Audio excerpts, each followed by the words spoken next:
മതേതരത്വം ഒരു വശത്ത് പറഞ്ഞുകൊണ്ട് മറ്റൊരു വശത്ത് വിദ്വേഷ പ്രസംഗം നടത്തുന്നവരെ നമ്മൾ പൊന്നാടയിട്ട് സ്വീകരിക്കരുത്.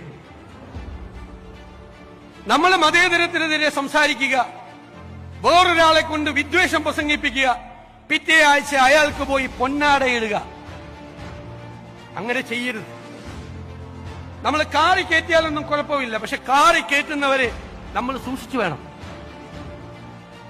അവര് വിദ്വേഷം പ്രസംഗിക്കുന്നവരിലാകരുത് എന്ന് നമുക്ക് ഉറപ്പുവരുത്തണം.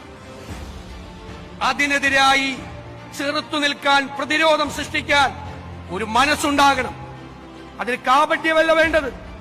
വോട്ട് നഷ്ടപ്പെട്ടാൽ വോട്ട് പോകട്ടെ എന്ന് വിചാരിക്കണം. തെരഞ്ഞെടുപ്പിൽ തോറ്റാൽ തെരഞ്ഞെടുപ്പിൽ തോറ്റു പോകട്ടെ എന്ന് വിചാരിക്കണം. മതേതരത്വത്തിൽ തൊട്ട് കളിച്ചാൽ വിട്ടുവീഴ്ചയില്ലാത്ത നിലപാടെടുത്ത് വാക്കു പറഞ്ഞാൽ വാക്കായി അതിന്റെ കൂടെ നിൽക്കണം. ഇരട്ടത്താപ്പ് പാടില്ല, കാപട്യം പാടില്ല. എനിക്ക് ഇവിടെ നിന്ന് നിങ്ങൾക്ക് തരാനുള്ള വാക്കതാണ്. തെരഞ്ഞെടുപ്പിൽ തോറ്റാലും നിരവധി തെരഞ്ഞെടുപ്പുകളിൽ തോറ്റാലും മതേതരത്വം ബലി കഴിച്ചുകൊണ്ടുള്ള ഒരു കോംപ്രമൈസിനും തയ്യാറാവില്ല.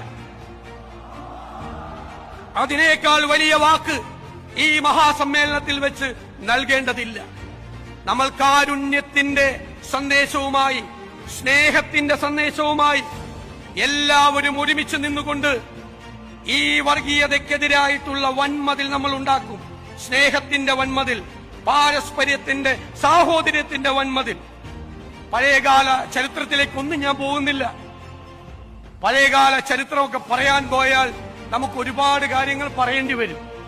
അത് ഈ വേദിയുടെ മഹത്വം.